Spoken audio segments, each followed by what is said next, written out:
జిల్లా వెల్దుర్తి మండలం మల్లెపల్లె గ్రామమైన మాకు శాంతకుమార్ అనే వ్యక్తి 4 లక్షల లోను తీసుకోండి అని చెప్పినాడు సార్. చెప్పి అతనే కడతాను నెలకన్నాడు.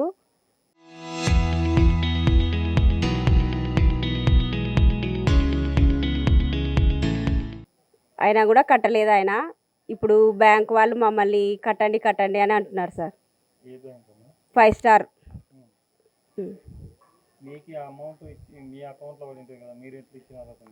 అతనికి ఇవ్వడం అంటే ఆయన్నే కడతాను అన్నాడు సార్. నెలకి మీకు ఎటువంటి అభ్యంతరం లేకుండా నేనే కట్టుకుంటాను అన్నాడు. మా 3 ఇళ్ళు సార్. మొత్తము 4 లక్షలు ఒకదానికి, 4 లక్షలు ఒకదానికి, ఒకదానికి 3 లక్షలు పెట్టినాడు సార్. మొత్తం 11 లక్షలు ఉంటాయి సార్. లేరు సార్, ఊరి నుంచి ఎక్కడికో వెళ్ళిపోయినాడు. అతన్ని వెతకడానికే వెల్దుర్తి పోలీస్ స్టేషన్లో కేసు పెట్టినారు. వాళ్ళు చూస్తామన్నారు సార్. సార్ మాది ఇట్లా మల్లెపల్లె గ్రామం, కర్నూలు జిల్లా వెల్దుర్తి మండలం వచ్చేది మాది వచ్చేసి. మమ్మల్ని అయితే శాంతకుమార్ అనే మంచి ఇట్లా లోన్లు పెడదామని చెప్పి ఏదో సగం లోన్లు సార్లు ఉన్నారు మా ఎనికిల్లా అని చెప్పి అన్ని మోసాలకి కలబడి చేసినాడు ఇట్లా పని.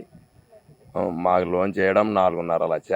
4.5కు గాను ఆ ఖర్చులు ఈ ఖర్చులు అని అన్నీ చెప్పి పైన ఒక 50,000 ఖర్చులు అయితే చేసినాడు. 4 లక్షల్లో 2 లక్షలు అయినా 2 లక్షలు మాకు ఇచ్చినాడు. కానీ ఇప్పుడు మా ఒక 15 కంతులు కట్టినాడు. ఇప్పుడు కట్టిన తర్వాత ఆయన ఇంటికి వాకిలేసిపోయినాడు. మా పరిస్థితి ఏంది? రోడ్డుకి ఎక్కినాం. ఇప్పుడు సారోళ్ళు చూస్తే వచ్చి ఇళ్ళ మీద పడుతున్నారు, ఇళ్ళకి తాళాలు వేస్తాము, మీ పరిస్థితి ఏంది అని. ఈ సారోళ్ళు ఉన్నారని చెప్పి అప్పుడు నమ్మిచ్చిట చేసినాడు. దీనికి ఏదో మాకు తెలియక దిగినాం. ఈ పొద్దు పోయి పోలీస్ స్టేషన్లో కేసు పెడితే కూడా సారోళ్ళు న్యాయం చేస్తామని చెప్తున్నారు. వాళ్ళు ఏం చేస్తారో అనే వెయిట్ చేస్తున్నాం. కానీ ఇది ఏదో ఒకటి చేస్తారని నమ్మినాం. ఇది కానీ ఏది చేయకపోతే కలెక్టర్ ఆఫీస్ దగ్గర కూడా పోవాలనే మనం సిద్ధంగా అయినాం. మాది వచ్చేసి 5 స్టార్ కంపెనీలో చేసినాడు. సారోళ్ళు ఉన్నారనే నమ్మించినాడు మమ్మల్ని ఇప్పటిదాకా. నమ్మించే ఇట్లా అందరినీ ఇచ్చేసినాడు. మా ఊరిలో 45 ఇండ్లు చేసినాడు. బయట వచ్చేసి 100 ఇండ్లు దాటినాయి అన్నారు. 100 నుండి 150 ఇండ్లు అంటున్నారు. ఇంకా అందరూ బయట పడలేదు. ఇంకా సగం మంది. శాంతకుమార్ ఇంటి లోను ఇప్పిస్తానని చెప్పి లోన్ ఇప్పించినాడు. 5 లక్షలు లోన్ చేసి 3 లక్షలు శాంతకుమార్ తీసుకున్నాడు. మాకు 1,80,000 ఇచ్చినాడు. ఇంకా ఇప్పుడు కంతు కడతానని చెప్పి కట్టకుండా ఊర్లో లేకుండా పోయినాడు శాంతకుమార్. మా ఇంటికాడికి వచ్చి బ్యాంకు వాళ్ళు వాకిలు వేస్తామంటున్నారు. దీనికి సరైన న్యాయం చేయాలని కోరుకుంటున్నాం. కంప్లైంట్ చేసినాం. పట్టుకొస్తాంలే ఎక్కడ ఉన్నాయని చెప్పినారు పోలీసు వాళ్ళు. ఎట్టిచ్చినామంటే సగం మా ఊర్లో చాలా చేసినాడు. ఎక్కడ చూసినా బ్యాంకే కట్టుకుంటుంది అని చెప్పి నమ్మించినాడు. బ్యాంకే కట్టుకుంటుంది, మీకు ఏం అవసరం లే, మీరు డబ్బులు తీసుకొని ఊరుకునండి, నేను నెలకు మీకు అకౌంట్ కంతలో కడతా అని చెప్పి తీసుకున్నాడు. మాకు 4,80,000 మా అకౌంట్లో పడినాయి. 4,80,000 డ్రా చేసినాం. 4,80,000 ఇచ్చి 3 లక్షలు శాంతకుమార్ తీసుకున్నాడు. మాకైతే ఏం రాసి ఇవ్వలే. మళ్ళీ అది కాక మళ్ళీ అతికే వడ్డీ చూస్తానంటే మళ్ళీ ఆ డబ్బులు కానీ మళ్ళీ శాంతకుమార్కి ఇచ్చినాం. జనవరి 2వ తారీఖు ఇచ్చాను నేను 2 లక్షలు. మళ్ళీ మాది మెల్లపల్లె వెల్దుర్తి మండలం మెల్లపల్లె గ్రామం. శాంతకుమార్ మాకు ఇట్లా మిద్దెలు అప్పులు ఇప్పించి ఇట్లా పిల్లల తల్లులు మందా సావాల. ఈ 200 కూలీలు అయ్యింది వస్తుంది సార్. మాకు ఏదో ఒకటి న్యాయం చేయండి. ఏసఐ సార్ని అడిగితే చేస్తానులే అన్నాడు. ఈ పిల్లలు సన్న పిల్లలు చూడు, 3 పిల్లలు. మిద్దెలు లోన్ ఇప్పించినాడు సార్. 4 లక్షలు ఇప్పించినాడు. 2 లక్షలు వాడే తీసుకున్నాడు. కొత్త 2 లక్షలు మాకు ఇచ్చినాడు సార్. ఏమన్నా ఇలా కాటుకొస్తే సార్ వాళ్ళు కంపెనీ కడుతుంది అక్క, మామేంటి కడతాము, మీరేంటి కడతారు, కంపెనీ కడుతుంది అలా. ఇంకా ఇప్పుడు చూస్తే ఊరు ఇడిచిపోయినాడు. ఇంకా మేము ఎక్కడ నుండి తెచ్చి కట్టాలి సార్?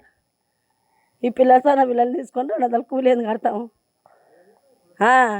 ఏదో ఒకటి న్యాయం చేయండి సార్ మాకు. ఊర్లో సంఘం ఇల్లు పెట్టించినాడు సార్. చిన్నగారు 70 ఇండ్లు జాతి పెట్టించినాడు. వాడే సార్ మాకు వచ్చి చెప్పినది పెట్టుకోండి అని చెప్పి ఇళ్ళకి వచ్చి 4-5 మార్లు తిరిగినాడు. సార్లే శాంత అంటే ఇట్ట పని అని అన్నీ చెప్పినాడు. శాంత్ కుమార్ సార్ మాకైతే ఏం తెలియదు. ఇంటి లోన్ పెడతా అని వచ్చినాడు ఇంటికాడికి. వద్దు బావా నాకు ఏం అవసరం లేదు అంటే కూడా వినలే. వాళ్ళు పెట్టినారు వీళ్ళు పెట్టినారు అని ఆశ కల్పించి పెట్టినాడు. మన రిజిస్టర్లకు డబ్బులు లేవంటే కూడా నేను పెట్టుకుంటా బావా నన్ను నమ్మని నమ్మించి నా మోని ఇల్లు పెట్టించినాడు సార్. ఆయననే రిజిస్టర్లకు కూడా ఖర్చు పెట్టినాడు. రిజిస్టర్లు ఖర్చు వల్ల తీసుకొని మాకు అసలు డోన్ల ఆఫీసులు కూడా దాని పేరు కూడా తెలియదు మాకు. అసలుకి తెలియకోకుండా అని తొలకపోయి మమ్మల్ని మోసం చేసినాడు సార్. డబ్బులు మాకు వచ్చినాయి అయితే 1,20,000 వచ్చినాయి. దాంట్లో అయితే 4 లక్షలు వీకినాడు 5 లక్షలు వీకినాడు అని వస్తుంది. మాకైతే అన్ని డబ్బులు రాలే. పోలీస్ స్టేషన్లో అయితే కంప్లైంట్ ఇచ్చినాడు. మాకైతే సార్ వాళ్ళు రోజు ఫోన్లు చేస్తున్నారు సార్. మేము ఎక్కడి ఉండి కట్టాలి 250 రూపాయల కూలికి 10 మందిని అడిగి మేము పని పోతున్నాం సార్. 250 కూలికి 200కి అడిగిపోతున్నాం. ఎండలు అనగా వానలు అనగా చేసుకుంటున్నాం సార్ మేము పనులు. వద్దు వద్దు వద్దన్నా అసలుకి మాకేం అవసరం లేదన్న అంటే కూడా లేదు లెక్క మేము కాలు కింద మాది వాళ్ళని మోసం చేస్తాము మేము. పెద్దోళ్ళే తింటున్నారు అక్క, పెద్దోళ్ళే పెట్టినారు. రిజిస్టర్కి డబ్బులు లేవంటే కూడా లేడు. ఇప్పుడు సార్ వాళ్ళు ఇంట్లోకి తాళం వేసుకుంటే ఇంక తాళాలను వేసుకొని ఏమన్నా వేసుకున్నాం సార్. మేము ఏం చేస్తాం?